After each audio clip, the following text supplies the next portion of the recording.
The rain pounded against the windows of my studio apartment, each drop a tiny hammer striking glass in a chaotic rhythm that matched my racing heart.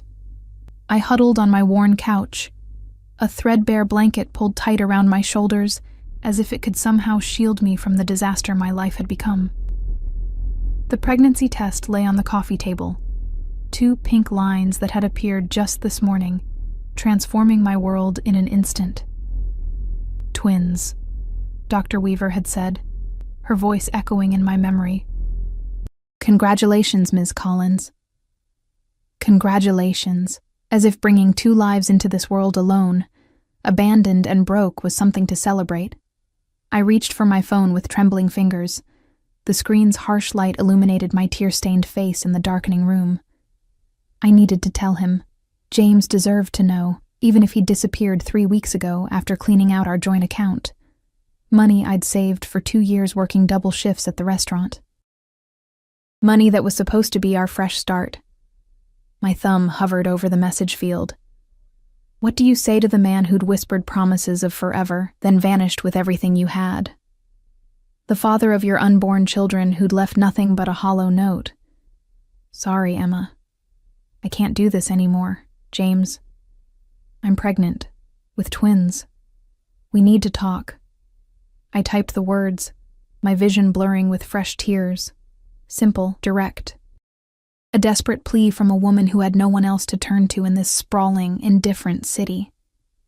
I pressed send before I could lose my courage, watching the message disappear with a soft whoosh that felt far too insignificant for words that carried the weight of 3 lives. The response came almost immediately, making my heart leap into my throat. Who is this? I blinked at the screen. Had he deleted my number so quickly? Erased me that completely? It's Emma. Please don't pretend you don't know me. 3 dots appeared, then disappeared, then appeared again. My stomach twisted with dread. I think you have the wrong number. I checked the contact. James Wilson. The number I'd called 100 times before. But then I noticed it. The last digit was different. In my emotional state, my trembling fingers had tapped a 7 instead of a 4. A simple mistake with catastrophic timing. I'm so sorry, I wrote quickly. Wrong number. Please ignore. But the stranger responded again. Are you okay? The unexpected concern made a fresh sob catch in my throat. No, I wasn't okay. I was pregnant with twins, abandoned, and now I was bothering some random person with my problems. I was about to respond when another text appeared. Where are you? A chill ran through me. Why would you need to know that? You're in distress. Pregnant. Alone. I want to help. Something about the authoritative tone made my skin prickle. I don't need help from a stranger. I'll be fine. No one who is fine texts the wrong number about twins at 11 p.m. during a thunderstorm. I hadn't even noticed the time. The storm had grown worse, thunder now accompanying the relentless rain. I jumped as a particularly loud crack shook the windows. Please, I insist. Where are you? I shouldn't answer. Every instinct told me to put down the phone, block the number, and figure this out on my own.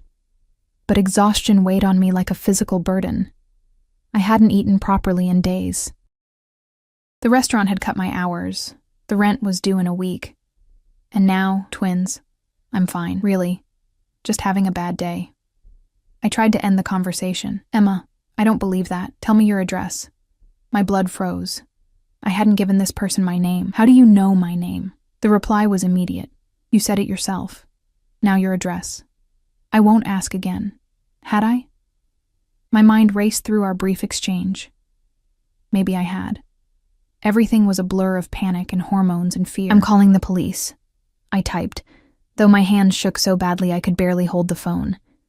That would be unwise. I'm only trying to help. But if you prefer handling this yourself, I understand. Good luck with your twins. The dismissal stung more than it should have.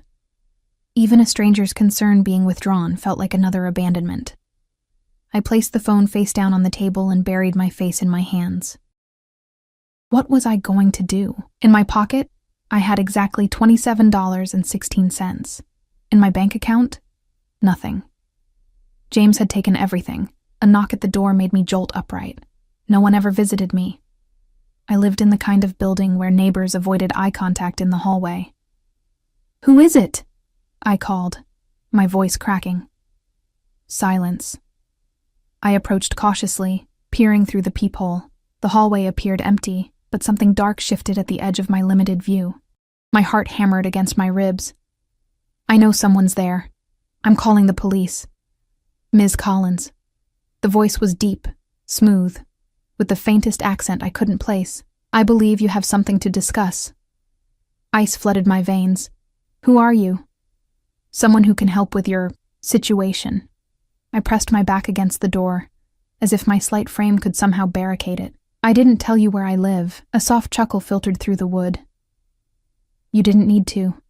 Please leave, or I really will call the police. The police won't help you find James Wilson. I can." The name hit me like a physical blow. "How do you—" "Open the door, Ms. Collins. I don't enjoy speaking through wood." Against every rational thought, my hand moved to the chain. What if this man really could help me find James? What if he knew something? The desperation of my situation clouded my judgment. I slid the chain free and turned the lock, opening the door just enough to peer through the crack. The man standing in my hallway was nothing like I'd imagined. Tall, impeccably dressed in a charcoal suit that probably cost more than 6 months of my rent, with dark hair swept back from a face that belonged on a magazine cover.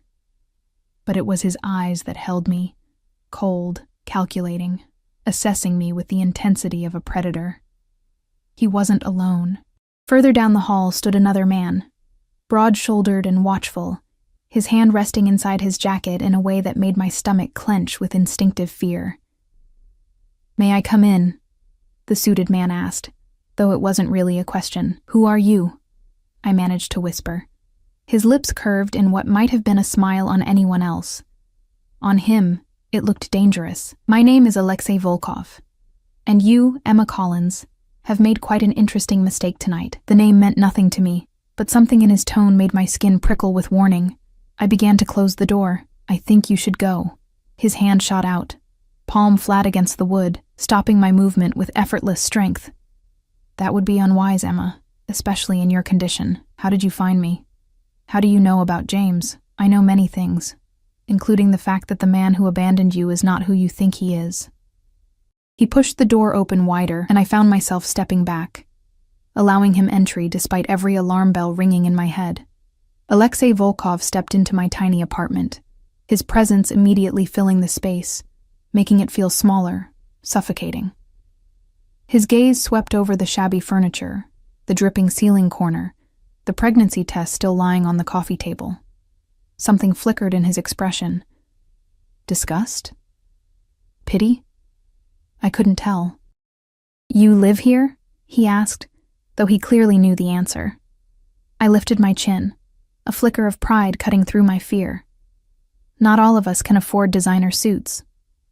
His eyes returned to me, and that almost smile appeared again. "No, not all of us can." He moved further into the room, touching nothing, but examining everything. "James Wilson. That's not his real name, you know." My heart sputtered. "What?" "The man you knew as James Wilson is actually Dmitry Sokolov. He worked for me." Alexei turned to face me fully. "Until he stole from me, just as he stole from you." The room seemed to tilt around me. "I don't understand." "It's quite simple, Emma. Dmitry took something that belongs to me, something very valuable. And now I find that he's left something valuable behind as well." His gaze dropped pointedly to my still flat stomach. I wrapped my arms protectively around my middle. "You've made a mistake. I don't know any Dmitry. James was a bartender. We met at the Rivera Club." "Yes, I know. A club I own, incidentally. He was placed there for a purpose. Meeting you was not part of that purpose." The implications of his words sank in slowly, horror spreading through me like ice water. "What are you saying?" "I'm saying, Emma Collins, that the father of your children is a thief and a liar who has disappeared with something that will get him killed when I find him." Alexei approached me, and I backed away until I hit the wall. He reached out, and I flinched. But his fingers merely tucked a strand of hair behind my ear with surprising gentleness. "And I will find him. What do you want from me?" I whispered, tears threatening again. For now? To keep you safe? Safe from what? His expression darkened. From the people who will use you to get to him. From the people who would harm those children to settle a score. His hand moved to my cheek, thumb brushing away a tear I hadn't realized had fallen. You're coming with me, Emma. Tonight. No, I'm not. The words came out stronger than I felt. I don't know who you are or what you want. But I'm not going anywhere with you. Alexei stepped back, straightening his already immaculate suit. Let me be clear. This is not a request. There are people, dangerous people, who know about Dimitri's connection to you. It's only a matter of time before they come looking, hoping you can lead them to him or serve as leverage. His voice softened, almost gentle. And they will not care that you are carrying twins. As if to punctuate his warning, a flash of lightning illuminated the room, followed by a deafening crack of thunder. The ancient building's lights flickered once, twice, and then went out, plunging us into darkness. I felt rather than saw Alexei move closer, his expensive cologne, sandalwood and something spicier, enveloping me. His hand found mine in the darkness, warm and steady.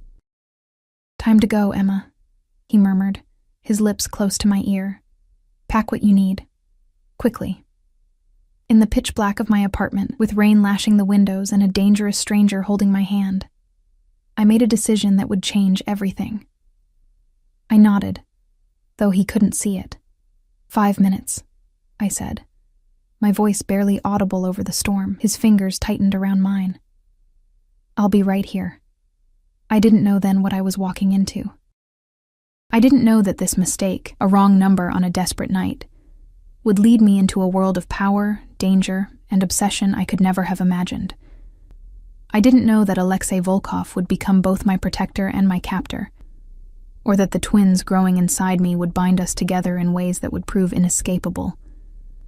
I only knew that in that moment, in the dark, I had nowhere else to go. I awoke in a room that wasn't mine, wrapped in sheets that felt like liquid silk against my skin.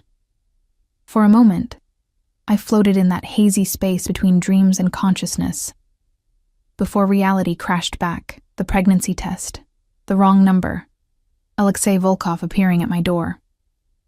Bolting upright, I found myself in a bedroom larger than my entire apartment. Sunlight streamed through floor-to-ceiling windows overlooking what appeared to be a private garden. The bed I occupied was enormous, with a headboard of dark carved wood that climbed nearly to the ceiling. The walls were a soft gray, adorned with minimalist artwork that probably cost more than I made in a year. Good morning, Ms. Collins. I jumped at the voice, clutching the duvet to my chest. A woman stood by the doorway, middle-aged, with her dark hair pulled into a severe bun, wearing what looked like a uniform of some kind. Where am I? My voice came out raspy with sleep and fear.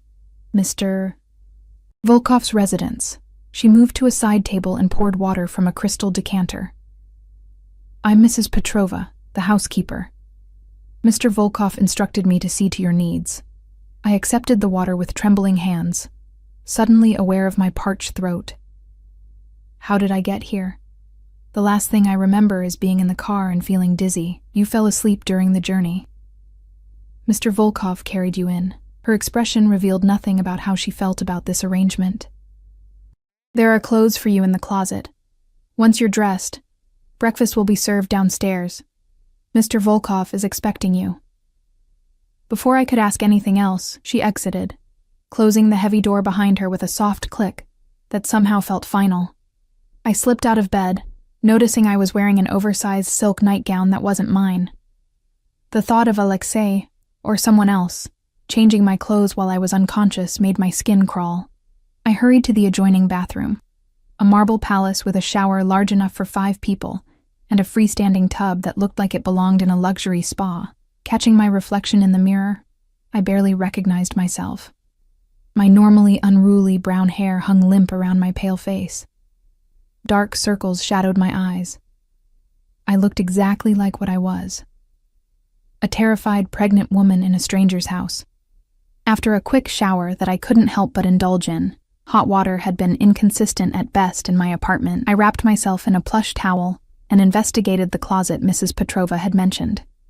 It was a walk-in space larger than my bedroom, filled with clothing that couldn't possibly belong to Alexei. Women's clothing, in my size, brand new, with tags still attached. Dresses, jeans, blouses, even lingerie, all exactly my measurements. Cold dread settled in my stomach. This had been planned, prepared. But how long ago? How long had I been watched before last night's text? I selected the simplest items I could find, jeans and a cream-colored sweater, and dressed quickly. No matter how beautiful the clothes or how luxurious the room, I was still a prisoner here. I needed to think clearly, to find a way out. My phone was nowhere to be found. I tried the bedroom door, half expecting it to be locked, but it opened into a wide hallway, with polished hardwood floors and more expensive artwork. The house was silent, except for the faint ticking of a grandfather clock somewhere nearby. Following the scent of coffee, I made my way downstairs, my footsteps muffled by thick carpeting on the spiral staircase. The house, mansion really, seemed designed to intimidate. Soaring ceilings, antique furniture that looked museum-worthy, crystal chandeliers that caught the morning light and scattered it like diamonds across the walls. Old money, old power, nothing like the world I came from. I followed the hallway to an open dining room where Alexei Volkov sat at the head of a table long enough to seat 20. He was reading something on a tablet, a coffee cup at his elbow, looking as impeccable as he had the night before in a different but equally expensive suit. Sunlight through the windows caught the angles of his face, highlighting cheekbones that could cut glass and the faint shadow of stubble along his jaw. He looked up as I entered, those cold eyes assessing me with an intensity that made me want to disappear into the floor. "Emma," he said, setting aside his tablet. "Join me." It wasn't an invitation, but a command. I approached cautiously, taking a seat 2 chairs away from him, keeping distance between us. "Sleep well?" he asked, signaling to someone behind me. "Where's my phone?" A hint of a smile touched his lips. "Good morning to you too." Mrs. Petrova appeared at my elbow, setting down a plate of what looked like the most elaborate breakfast I'd ever seen: poached eggs on avocado toast, fresh berries, something that might have been smoked salmon. My stomach growled traitorously. "Eat," Alexei said. "The babies need nourishment." The casual way he referred to my pregnancy, as if he had any right to comment on it, sparked anger through my fear. "I want my phone. And then I want to leave." Alexei sipped his coffee, regarding me over the rim. "That's not possible right now. You can't keep me here against my will. That's kidnapping." "Is it kidnapping when I'm saving your life?" He set down his cup with deliberate precision. "You have no idea what kind of danger you're in, Emma." "The man you knew as James, Dmitri," I corrected automatically, then hated myself for it. Something like approval flickered in his eyes. "Yes, Dmitri. He's crossed very dangerous people. People who would think nothing of using you to draw him out." He gestured to my still flat stomach. "Using them." I placed a protective hand over my abdomen. "What did he take from you?" "Nothing that concerns you. It concerns me if it's the reason I've been abducted." Alexei's expression darkened. "You haven't been abducted. You've been placed under protection." "Protection I never asked for." "Sometimes, Emma, we need things we don't know to ask for." His voice softened fractionally. "Eat your breakfast. We'll discuss the arrangements afterward." Arrangements. As if this were some kind of business transaction. But my body betrayed me again, reminding me I was eating for 3 now. I picked up my fork and took a bite of the food, trying not to show how desperately hungry I was. Alexei watched me eat with unsettling intensity, as if cataloging each bite. When I'd cleaned half the plate, he spoke again. "You'll stay here until the situation is resolved. You'll want for nothing. The east wing of the house will be yours. You can use the gardens, the library, the pool. Mrs. Petrova will see to your daily needs. Dr. Myers will come weekly to monitor your pregnancy." I set down my fork. "And if I refuse, you won't. You don't know me. I know enough." He leaned forward slightly. "I know you're 26 years old. I know you've worked at the Gilded Spoon restaurant for 3 years. I know your parents died when you were 19, leaving you alone with substantial medical debt that you're still paying off. I know you met Dmitri Sokolov 6 months ago and believed all the lies he told you."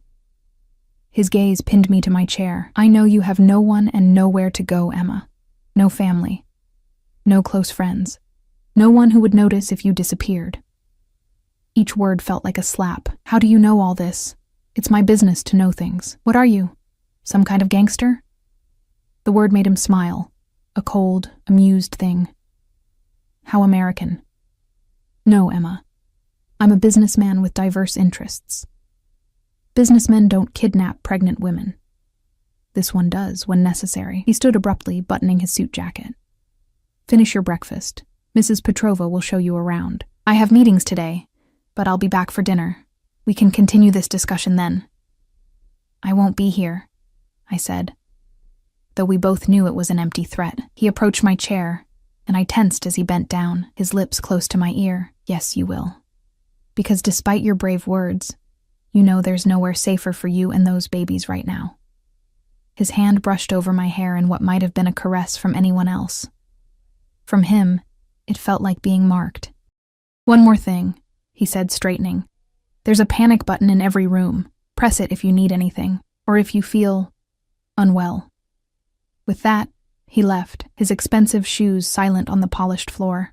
I heard murmured conversation in the hallway, then the more distant sound of a door closing. I abandoned the rest of my breakfast and ran to the nearest window. The grounds outside were expansive. Manicured lawns, gardens, a glimpse of what might be a pool house in the distance. And surrounding it all, a high stone wall topped with what looked suspiciously like security cameras and motion sensors. Beyond the wall, dense trees obscured any view of neighboring properties or roads. I was in a beautiful prison with no idea where it was located. Mrs. Petrova found me still staring out the window. Would you like to see the rest of your quarters now, Ms. Collins? My quarters, I repeated hollowly. How long has he been planning this? Her expression remained impassive. Mr. Volkov is a man who prepares for contingencies. Was I just a contingency then? A way to get to James, Dmitri, whatever his name is? Something flashed across her face. Pity, perhaps. Mr. Volkov's reasons are his own. But if he wanted to use you as bait, you wouldn't be here in the family wing. You'd be elsewhere, under very different circumstances. The implication sent a chill through me. Who is he?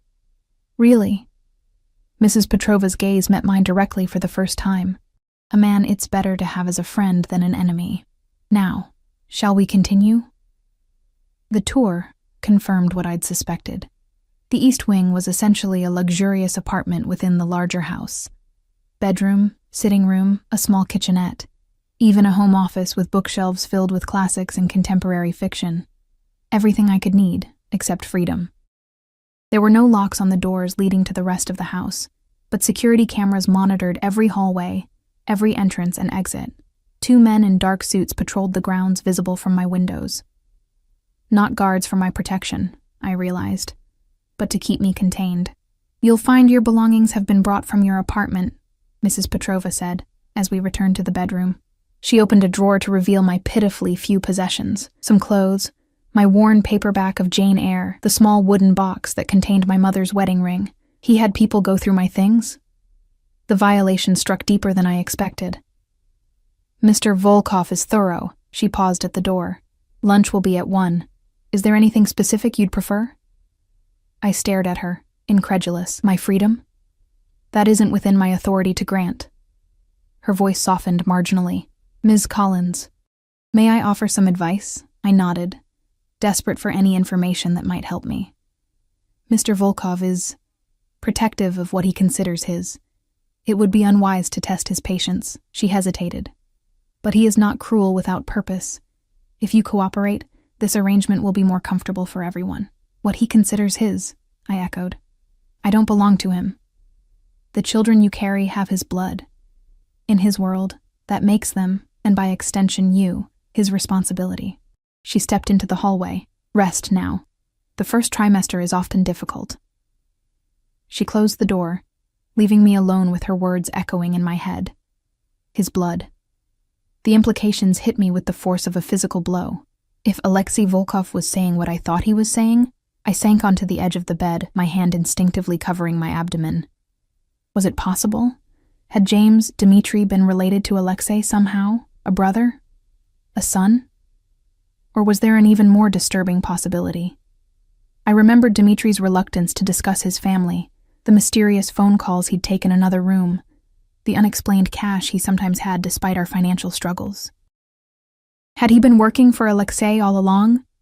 Had our relationship been some kind of cover? My mind spun with questions as I paced the room, searching for anything that might serve as a weapon or a way out. But the windows were clearly reinforced, the decorative items too flimsy to be effective. Even the bathroom held nothing more dangerous than moisturizer. By evening, I'd explored every inch of my gilded cage, finding nothing that would help me escape. When Mrs. Petrova returned to escort me to dinner, I was no closer to understanding my situation or finding a way out of it. All I knew was that Alexei Volkov considered my unborn children his in some way, and that realization terrified me more than anything else. Dinner with Alexei Volkov was a study in controlled power. He sat opposite me at a smaller, more intimate table than the morning's monstrosity, candlelight casting shadows across the sharp planes of his face. Between us, a feast had been laid out. Roasted meats, vegetables and sauces that smelled of herbs and butter, bread still steaming from the oven. A glass of deep red wine sat by his plate. Beside mine, sparkling water with a twist of lemon. He'd changed from his business suit into something more casual, though casual for him still meant tailored black pants and a charcoal shirt that probably cost more than my monthly rent. The sleeves were rolled up to reveal strong forearms marked with what appeared to be faded scars. His dark hair was slightly disheveled, as if he'd run his hands through it repeatedly. It made him look almost human. "You haven't eaten much today," he said, breaking the silence that had stretched between us since I'd been escorted in. "Mrs. Petrova tells me you refused lunch." I wasn't hungry. A lie. I'd been ravenous, but too stubborn and frightened to accept more of his hospitality. "The babies need nourishment," he repeated his earlier statement, serving food onto my plate without asking what I wanted. Especially in the first trimester, I watched him cut into his steak, his movements precise and elegant. "Why am I here, Mr. Volkov?" "Alexei," he corrected, not looking up. "And I've told you. Protection. From what, exactly? Because right now you seem like the biggest threat to my well-being." His knife paused mid-cut. "If I were a threat to you, Emma, we wouldn't be having this conversation over dinner." The casual menace in his tone sent a chill down my spine. That's not reassuring. It wasn't meant to be. He set down his utensils and leaned back, studying me. "Dmitry Sokolov stole from me. Not money, though he took that too. Something much more valuable, and what does that have to do with me? Nothing. And everything." He took a sip of wine.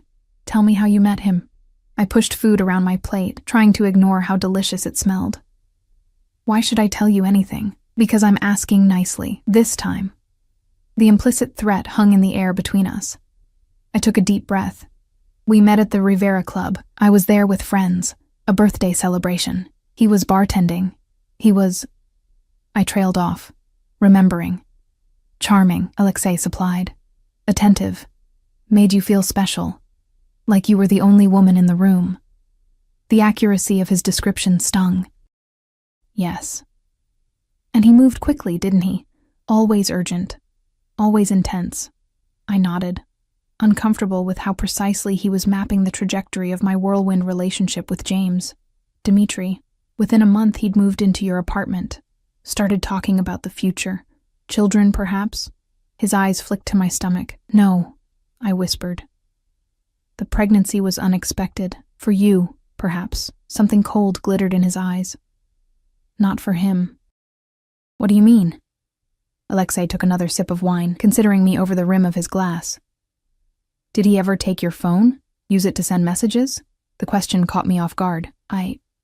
Yes, sometimes. When his battery was low. Why? And he always insisted on a specific method of birth control? One he provided? Heat rushed to my face. "That's none of your business." "It's precisely my business." He set down his glass with deliberate care. "Dmitry wasn't bartending at my club by accident, Emma. He was working for me, watching someone I needed information on.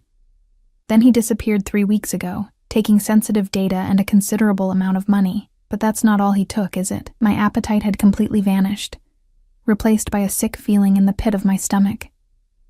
I don't understand what you're saying. I think you do. Alexei's voice was softer now, almost gentle. The timing is too perfect. The birth control that mysteriously failed. The urgency with which he pursued you. Your pregnancy, confirmed just as he vanishes with what he stole from me. You think he got me pregnant on purpose? The words felt ridiculous coming out of my mouth. I know he did. Alexei's certainty was terrifying. What better insurance policy, what better leverage against me than my own flesh and blood? The room seemed to tilt around me. What are you saying? Dmitri is my half-brother, Emma. Those twins you're carrying are my niece and nephew, my family, my blood. The revelation struck like a physical blow. I pushed back from the table, nearly toppling my chair. No, that's not... He never said anything about a brother. Of course he didn't. Alexei's smile was bitter. Dmitri has spent his entire life in my shadow, resenting what he sees as his birthright denied. He gestured to the opulent room around us. All of this, he believes, should be half his. He spent years trying to prove himself worthy, and when that failed, he resorted to theft and treachery. My head was spinning. James, Dmitri, had told me he was an only child, raised by a single mother in Boston. Had everything been a lie? You're making this up, I said. But doubt had already taken root. Why should I believe you? You shouldn't. Not without proof. Alexei stood and withdrew something from his pocket. A phone. My phone. He unlocked it with ease, another violation, and pulled up a photo gallery I'd never seen before, hidden in a secure folder. Look. He placed the phone in front of me. On the screen was a photo of two boys, one a teenager, the other much younger. Despite the age gap, their resemblance was unmistakable. The same jaw, the same dark eyes. The older boy had his arm around the younger one's shoulders, his expression protective and fond. I swiped through more photos. The boys growing older, the resemblance between them and the man across from me growing more pronounced. The last photo showed Alexei as I recognized him now, standing beside a younger man I instantly recognized as James. As Dmitri, they were both in suits, glasses of champagne in their hands. But while Alexei's expression was neutral, Dmitri's held something darker, his smile not reaching his eyes. This was taken 6 months ago, Alexei said quietly, 2 weeks before he was assigned to the Rivera Club.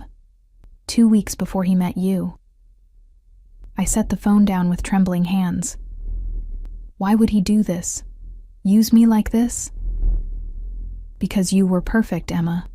Alone in the world, struggling financially, no family to ask questions. No close friends to interfere, and his eyes met mine, something almost like sympathy in them. And genuinely kind, the sort of woman who would make a good mother to his ready-made family, the sort of woman I might hesitate to harm. Is that what this is about? You think he used me as what? A surrogate? A shield? Both. Alexei returned to his seat. Dmitri knows I would never harm an innocent woman carrying Volkov heirs. He knows family is everything to me. By ensuring you became pregnant, he created the perfect leverage. My own blood, my family's future, tied to someone I cannot touch. And now you're using me too, I said bitterly, keeping me prisoner to draw him back. No. The firmness in his voice surprised me. If I wanted to use you as bait, I would have made a public spectacle of your capture. I would have ensured word reached him that I had you. Instead, I've hidden you away where no one, not Dmitri, not our enemies, no one, can find you. Why? What do you gain by keeping me here? Alexei's expression softened fractionally. Those children are Volkovs. Whatever Dmitri has done, they are innocent. They deserve protection, and they deserve to be born into their rightful legacy. They're not things to be claimed, anger cut through my fear. They're my children. They're our family, he corrected. Yours and mine. Whatever Dmitri intended, that is the reality now. I pushed my plate away, nausea rising in my throat. And what happens after they're born? You keep us all prisoner forever? This isn't a prison, Emma. It's sanctuary. He gestured around the opulent dining room. You'll want for nothing here. The children will have every advantage, every opportunity, except freedom. Freedom is overrated when compared to safety. His tone had hardened again, especially for a single mother with twins and no support system. The brutal truth of his words stung. Even if I could escape, where would I go? How would I support 2 babies on a waitress's salary? How would I afford childcare, medical expenses, everything they would need? As if reading my thoughts, Alexei continued, I'm offering you security, Emma.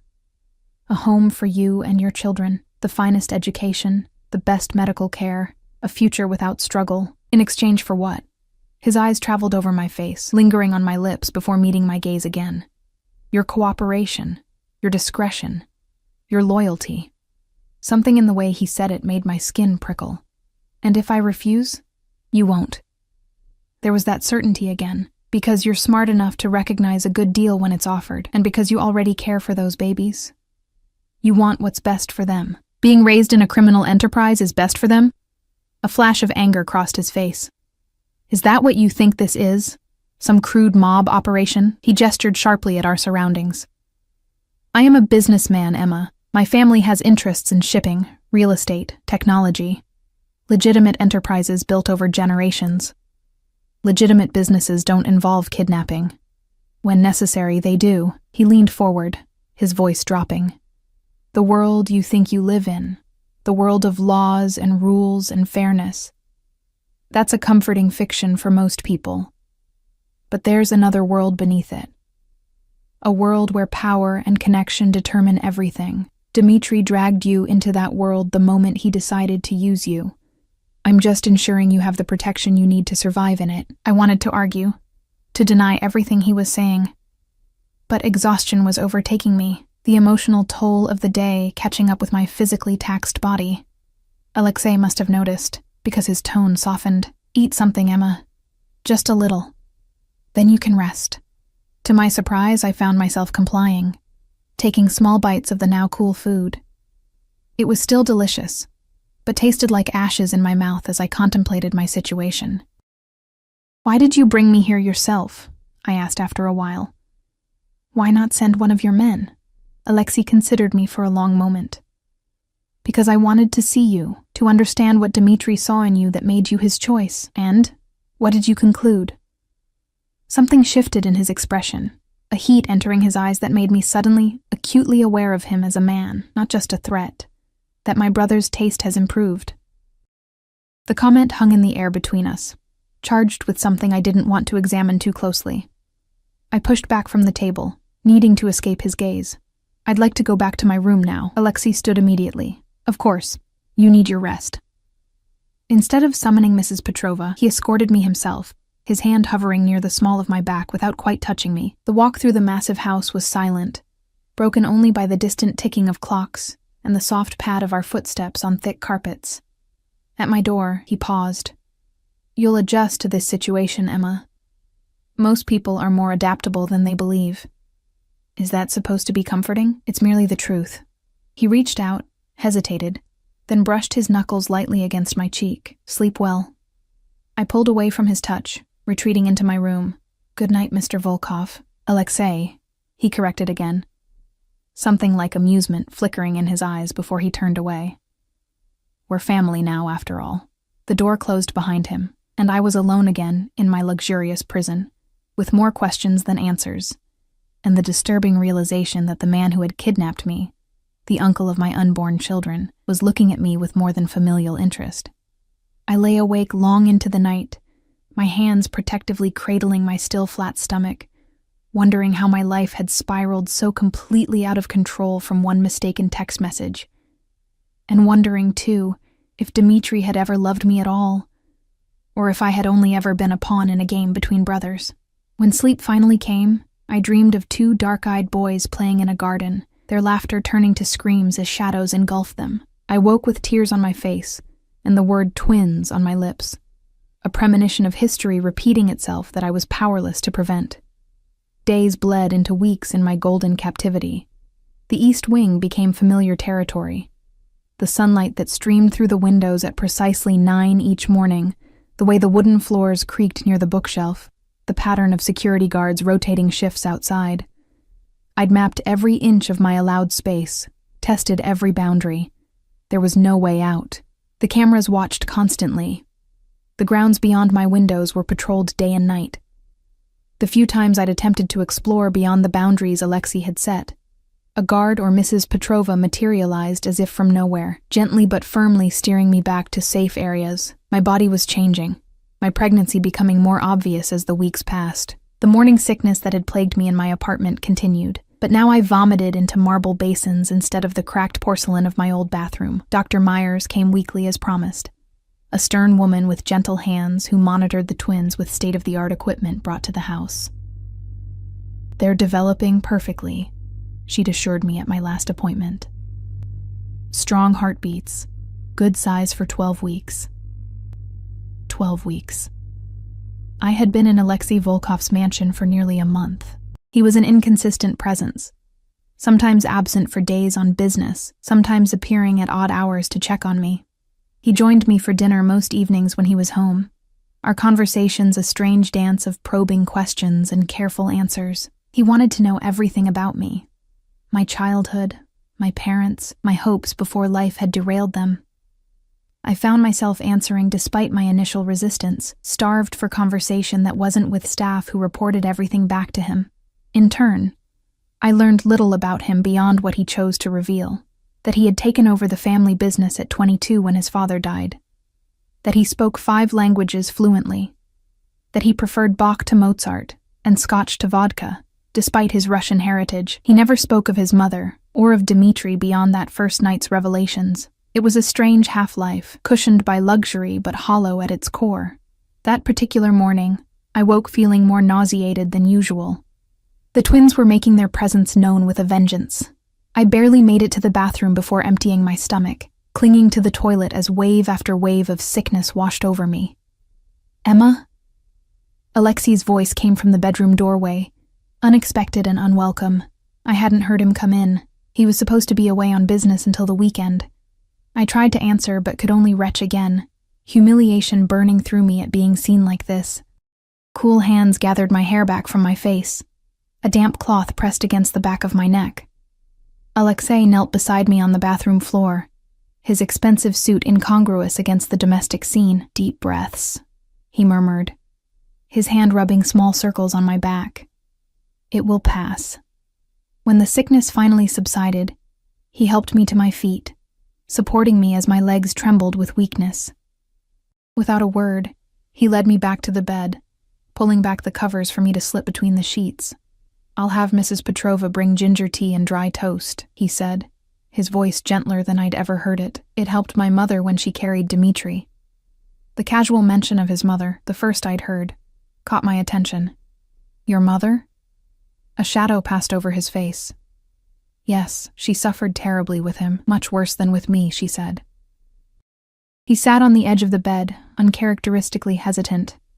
This close, I could see the faint lines around his eyes, the shadow of stubble on his jaw. He looked tired, more human than the cold, controlled man I'd come to know. "You were away," I said, trying to ignore the intimacy of him sitting on my bed while I lay in my nightgown. "Business trip. I returned early. Dr. Myers called me." Fear spiked through me. "Why? Is something wrong with the babies?" No. His hand moved as if to touch me, then withdrew. "She was concerned about your emotional state. She says you seem withdrawn, depressed." "I wonder why," I said bitterly. "Could it be because I'm a prisoner? A protected guest," he corrected, the familiar argument resurfacing. "A guest can leave." Alexei sighed, running a hand through his hair in a gesture that reminded me, uncomfortably, of Dmitri. "Emma, I'm trying to keep you safe, to keep them safe." "From what? It's been a month. And you still haven't told me what exactly I'm being protected from, who these mysterious enemies are." Something hardened in his expression. "You don't need to know the details. I think I do, if they're supposedly threatening my life." He stood abruptly, moving to the window to look out over the grounds. "My family has rivals, people who would use any weakness, any vulnerability to gain advantage. Dmitri knew this when he made you pregnant. He knew they would see you as leverage." "Against you?" "Yes." His back was to me, shoulders rigid beneath his tailored suit. The Volkov name carries weight, power, responsibility. There are those who would do anything to diminish that power. I pushed myself up against the headboard, fighting another wave of nausea. So I'm not just Dimitri's leverage against you. I'm potential leverage for anyone against you. He turned, his expression unreadable. Yes. And that's why I can never leave, because the great Alexei Volkov can't have a vulnerability walking around in the world. A muscle ticked in his jaw. It's more complicated than that. Explain it to me then. His eyes met mine, something almost vulnerable in them. I can't. The admission seemed to cost him something. In the month I'd known him, Alexei Volkov had never admitted inability of any kind. Can't or won't. Both. He moved back to the bed, sitting closer this time. Emma, I need you to trust that I'm doing what's necessary. For all of us. Trust? I laughed, the sound hollow. You've given me no reason to trust you. Haven't I? His voice dropped lower. You're safe here, cared for. The babies want for nothing. We're still prisoners. You're still alive. His tone hardened, which might not be the case if you were elsewhere.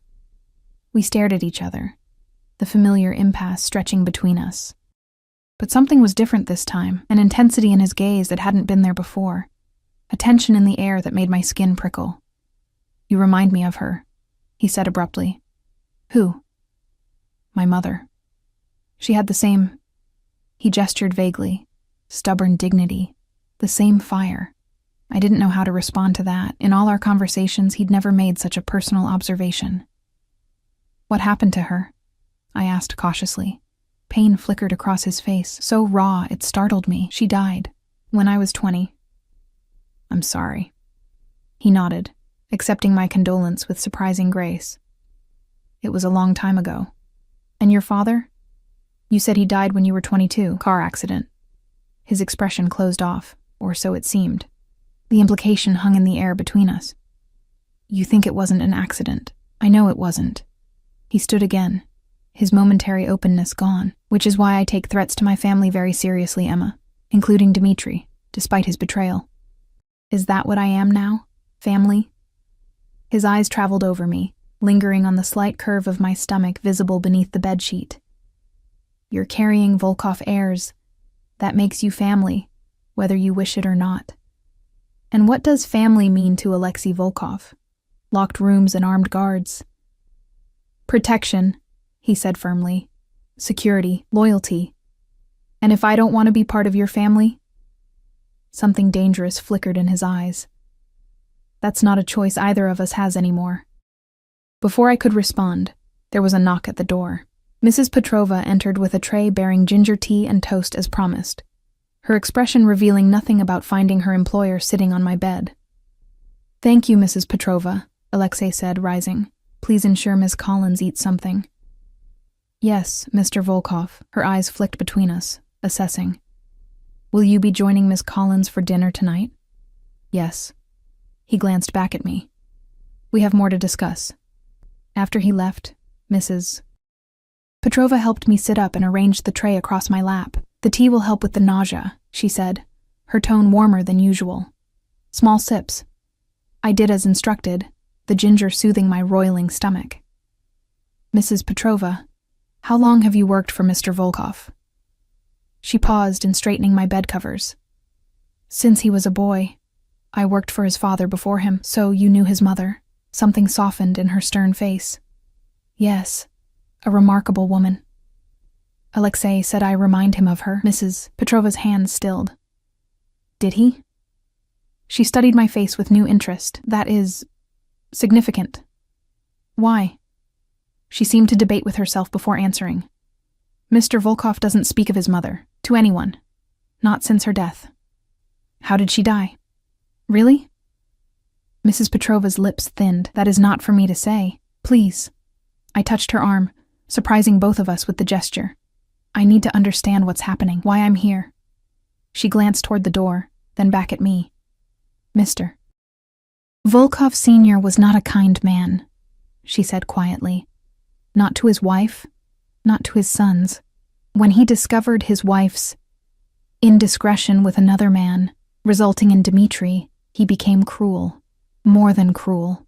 I remembered the photo of the young Alexei with his arm around his little half-brother, protective even then. He hurt them. Yes. Her voice had dropped to a whisper. When Mr. Alexei was 20, his mother fell down the stairs, allegedly. Brain hemorrhage, later, she was dead. Horror crept through me. His father murdered her? Nothing was ever proven. Mrs. Petrova's expression had closed again. 2 years later, Mr. Volkov Sr. died in a car accident. The brakes failed on a mountain road.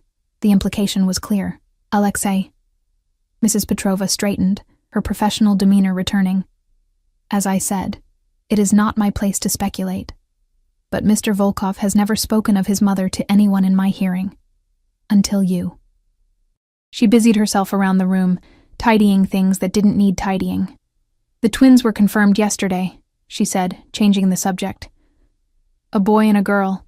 Dr. Myers told Mr. Volkov after your ultrasound. The news should have thrilled me. My babies, a son and daughter.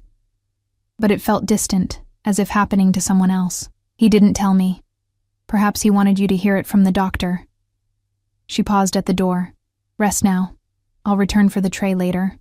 After she left, I sipped the cooling tea, my mind racing with new information.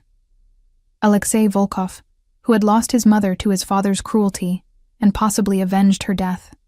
Alexei, who had protected his half-brother even knowing he was the product of his mother's affair. Alexei, who now held me captive to protect the next generation of Volkovs. I placed my hand on my stomach, feeling the slight curve that housed my son and daughter. Whatever Dmitri's intentions had been in getting me pregnant, these children were mine, and somehow, inexplicably, they were becoming Alexei's too, not just through blood, but through his fierce determination to protect them. What did that mean for me? The question haunted me through the day as I rested, the morning sickness gradually subsiding. By evening, I was able to dress and make my way downstairs for the promised dinner, finding Alexei already waiting in what I now thought of as our dining room. He stood when I entered, his eyes taking in my appearance with that intensity that never failed to unsettle me. I'd chosen a simple dress from the wardrobe he'd provided, deep blue, flowing over my changing body without emphasizing it. You look better, he said, pulling out my chair. The tea helped. I sat, allowing him this small courtesy. Thank you. He took his seat opposite me, watching as I spread my napkin across my lap with deliberate care. You had questions for Mrs. Petrova today. Of course he knew. The house probably had listening devices as well as cameras. Yes. About my mother. I met his gaze steadily. Yes. What did she tell you? That your father was cruel. That your mother died suspiciously. That 2 years later, so did he. Something dangerous flickered in Alexei's eyes. She shouldn't have spoken of family matters. If I'm family, as you claim, then they're my matters too. His lips curved in a smile that didn't reach his eyes. Clever, Emma. Using my own words against me. I'm not using anything against you. I'm trying to understand. Understand what? You. I leaned forward slightly. Why this matters so much to you. Why I'm here, really. Alexei was silent as the first course was served. Some kind of soup that smelled of herbs and cream. Only when the server had departed did he speak again. My father was a monster, he said quietly. What Mrs. Petrova told you barely scratches the surface. When he discovered my mother's affair, he made all of our lives hell. But he reserved a special cruelty for Dmitri, a child who had committed no sin except being born. I listened, barely touching my soup, afraid that any interruption would close this rare window into his thoughts. I protected Dmitri as much as I could, took beatings meant for him, hid him when my father was in his rages. Alexei's face was impassive, but I could see the tension in his shoulders, the way his hand tightened around his spoon. When my mother died, when he killed her, I swore 2 things, that he would pay for what he'd done, and that I would never allow anyone to harm my family again. So, you killed him, I said softly. Alexei's eyes met mine, cold and hard. Yes. The The simple admission sent a chill through me. Not because I doubted it. I had suspected as much from Mrs. Petrova's hints, but because of the matter-of-fact way he confessed to patricide. "And now Dmitri has betrayed you," I said. "Used me to create leverage against you." "Yes." "What will you do to him when you find him?" Something flickered in Alexei's expression. Pain, regret, anger. I couldn't tell which. "I don't know." It was the second time today he'd admitted uncertainty, and it unsettled me more than his confession of murder. Autumn transformed the gardens into a tapestry of red and gold, visible from my windows as I entered my 4th month of captivity. My body had changed dramatically. The twins now an unmistakable bump that pressed against the silken maternity clothes Alexei had provided. The morning sickness had finally subsided, replaced by an energy I'd nearly forgotten I could feel. Dr. Myers had declared both babies perfectly healthy at my last exam. "Your son is particularly active," she'd noted, showing me the ultrasound image of my little boy. His profile so clear I could make out the curve of his nose. Beside him, my daughter floated serenely, as if already the calmer of the two. Twins often develop distinct personalities even in the womb. I'd cried, seeing them, not just from hormones, but from the complicated tangle of emotions their existence evoked. Joy and fear, love and uncertainty. They were mine, regardless of how they came to be, but they were also living reminders of Dmitri's manipulation and Alexei's obsessive protection. Alexei had been there for the ultrasound, standing silently in the corner of the room, his expression unreadable as he watched the screen. Afterward, he'd approached cautiously, as if afraid I might shatter, and asked if I'd thought of names. Not yet. I'd lied. The truth was, I'd been collecting names in a journal Mrs. Petrova had given me, testing them out in whispered conversations with my bump late at night. But those names felt private, a small rebellion against Alexei's assumption of control over every aspect of our lives. Our strange half-life had settled into routines. Dinner together most evenings when he was home. Carefully navigated conversations that grew incrementally more personal each time. The occasional brush of his hand against mine when passing dishes, lingering a heartbeat too long to be accidental. His eyes following me with that intense focus that still sent shivers down my spine, but different shivers now, edged with something I didn't want to examine too closely. That morning, I was restless. The confinement that had once felt suffocating had become merely constraining. My golden cage growing more familiar but no less a prison. I wandered the permitted areas of the house, trailing my fingers along bookshelves and banisters, seeking distraction. I found Alexei in his study, a room I rarely entered by unspoken agreement. The door was ajar, and I hesitated on the threshold, watching him work. He sat behind an imposing desk, phone pressed to his ear, speaking rapid-fire Russian to someone on the other end. His voice was cold, commanding, nothing like the carefully modulated tones he used with me. He looked up, sensing my presence, and his expression shifted subtly. "I'll call you back," he said in English, setting down the phone. "Emma, is everything all right?" "Fine." I stepped into the room, drawn to the floor-to-ceiling bookshelves that lined one wall. I was just walking, thinking. He watched me move around the space, his gaze tracking my every step. About? The future. I ran my fingers along the spines of leather-bound volumes. What happens after they're born? The question had been hovering between us for weeks, unasked and unanswered. Alexei's jaw tightened almost imperceptibly. "You'll remain here, where it's safe. Forever?" I turned to face him fully. "That's not a life, Alexei. Not for me. Not for them." He rose from his chair, coming around the desk to stand closer. In the months of my captivity, something had shifted between us. The fear I'd initially felt had transformed into something more complex. Not trust, exactly, but understanding. I'd come to recognize the man beneath the cold exterior, the shaped-by trauma boy who had grown into this obsessively protective force. "What would you suggest?" he asked, his voice softer than I expected. "That I let you leave? Take the children somewhere I can't protect you? I suggest you find a middle ground." I rested a hand on my rounded belly. "They'll need more than safety, Alexei. They'll need freedom." normalcy, other children to play with, school someday, all of which can be provided here, in a fortress. I shook my head. That's not living. That's existing. His expression darkened.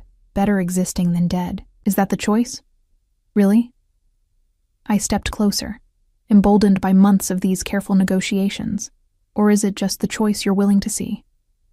For a moment, I thought he would retreat behind the cold mask he wore so well. Instead, he surprised me. Perhaps you're right. He moved to the window, looking out at the autumn landscape. I've been considering alternatives. The admission startled me. What kind of alternatives? A different property. Still secure, but less isolated. Closer to the city, to normal life, as you put it. He turned back to me. Not now. After they're born. After we're certain Dmitri is no longer a threat.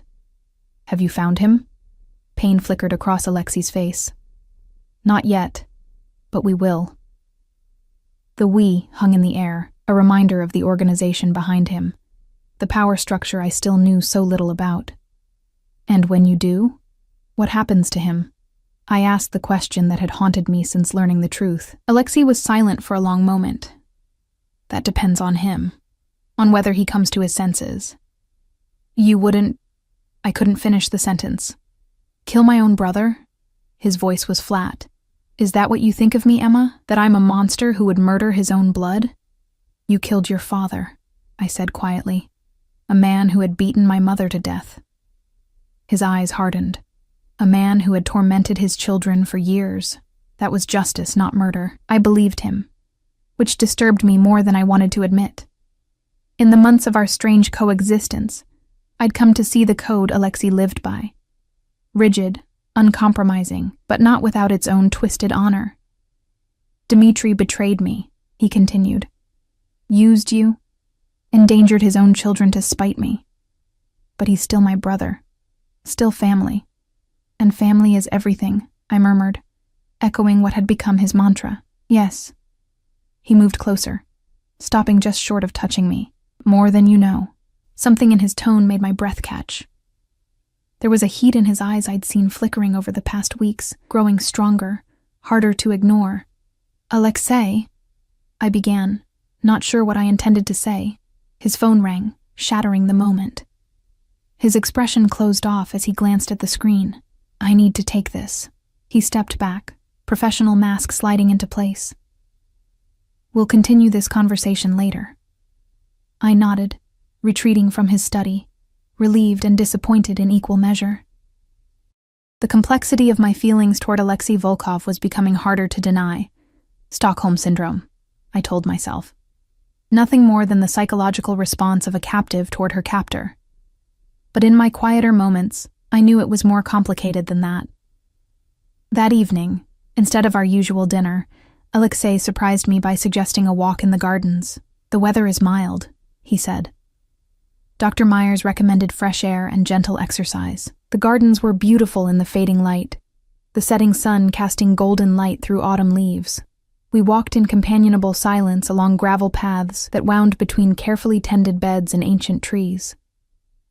For the first time in months, I felt almost normal, a woman walking with a man in a garden at sunset, not a prisoner with her jailer. I've been thinking about what you said, Alexei spoke finally.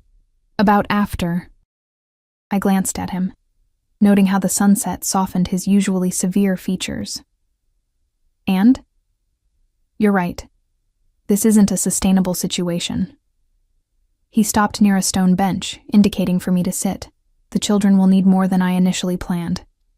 I lowered myself onto the bench, grateful for the rest. What are you suggesting? A compromise.